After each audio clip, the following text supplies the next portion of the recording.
इतिहास मालूम होना चाहिए।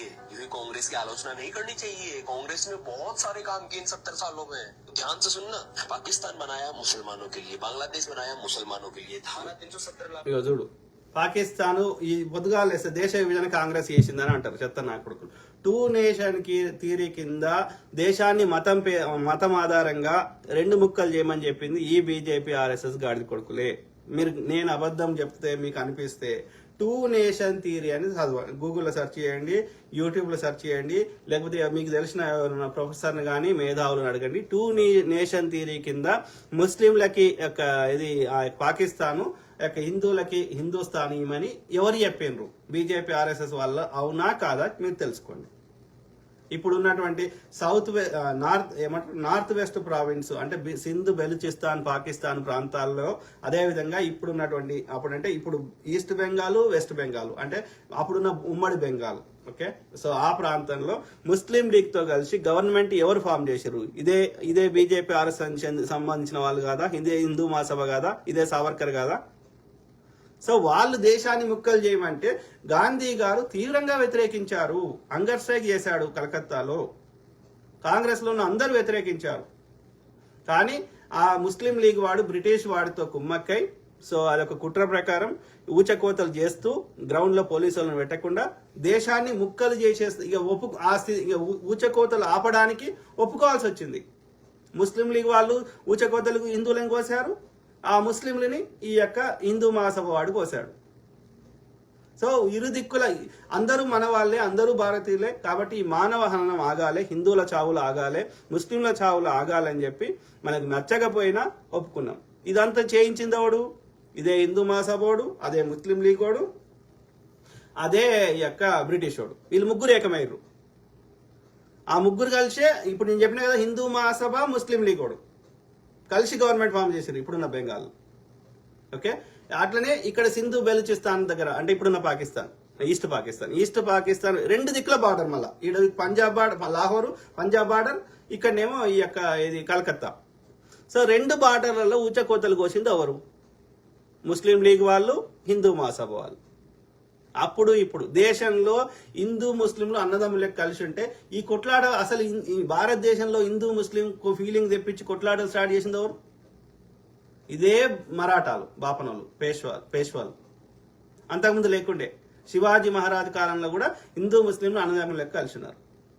సో శివాజీ మహారాజు బీసీ, ఆయనకు పట్టాభిషేకం చేయాలన్నారు. దాని తర్వాత ఆయన కొట్లాడి ఒక సిస్టమేటిక్ గా రాజ్యాన్ని ఏర్పాటు చేస్తే ఆయన దగ్గరికి వెళ్ళి ఈ పేష్వాలు రాజ్యాన్ని గుంజుకున్నారు.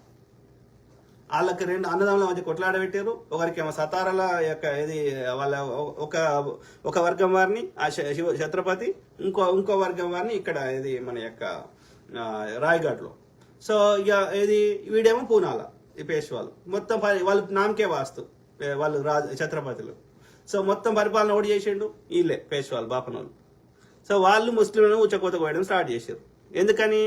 ఈ బాపనోళ్ళ ముస్లింలు భారతదేశంకి రాకముందు బాపనోళ్ళ రాజ్యం ఉండే, రాజు పేరుకే ఉండే క్షత్రియుడు, కానీ మొత్తం రాజ్యం నడిచేది మాత్రమే బాపనోళ్ళ రాజ్యమే ఉండే. బాపనోడు చెప్పిందే రాజు తినేవాడు.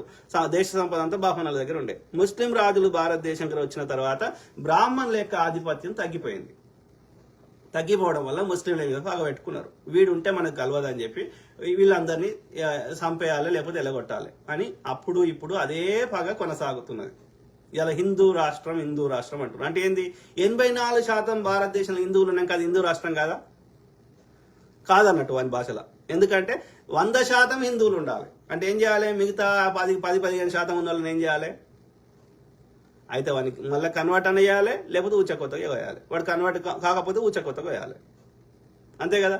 ఆ తర్వాత ఏం చేస్తాడు? ఇది అయిపోయినాక, హిందూ రాష్ట్రం అయిపోయినాక అప్పుడు పోలేరమ్మ, సమ్మక్క సారలమ్మ, జై శివశక్తి అంటే వాని పని చేస్తాడు.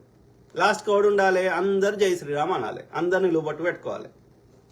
ఆ స్థాయికి తీసుకొస్తాడు. అంటే బీజేపీ ఒక 1 nation 1 party, 1 nation 1 God, 1 nation 1 language ఇట్లా చేస్తాడు అన్నట్టు. 1 నేషన్ 1 డ్రెస్ కోడ్. ఇది వాంది. అంటే వాడు చెప్పినట్టు 4 అంతే సింపుల్. కూసోమంటే కూసోవాలి, లేవమంటే లేవాలి.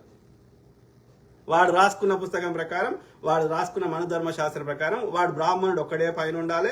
మిగతా వాళ్ళందరూ ఏంటంటే బ్రాహ్మణులకు సేవ చేయడానికి పుట్టిరు. వాళ్ళకి ఏమి అర్హత ఉంది సేవ చేస్తున్నందుకు, వానికి ఏమి వాని ఎలిజిబిలిటీ అంటే దో రోటీ, 2 రొట్టెలు మాత్రమే. అంటే బతకడానికి ఆ 2 రొట్టెలు తినాలి, అంతే తినాలే, ఈ బ్రాహ్మణుడికి సేవ చేయాలి. ఇది వీని యొక్క హిందూ రాష్ట్రం. అయినా అన్ని తెలిసినా, కళ్ళున్నా చెవులున్నా వినిపిస్తున్నా, కళ్ళుండి చూడగలుగుతున్నా, చూడకుండా అంధభక్తి ప్రదర్శిస్తా, వాడు చెప్పే అబద్ధాలు వాట్సాప్ చెత్త నేను నమ్ముతా అంటే తర్వాత ఇక బాధపడ్డా లాభం లేదు. ఇప్పుడు ఈ 10 ఏళ్ల నుంచి ఎంత బాధపడుతున్నామో మళ్ళీ వస్తే ఇక రాజ్యాంగం ఎత్తేస్తాడు. ఈ రాజ్యాంగం ఉంది కాబట్టి కోర్టుకు పోతున్నాడు. ఆ కోర్టు కూడా పని చేయకుండా చేసాడు. కానీ రాజ్యాంగం ఎత్తేస్తే ఇక ఆ కోర్టుకు కూడా పోవాల్సిన అవసరం ఉండదు. ఇక అర్థమైందా?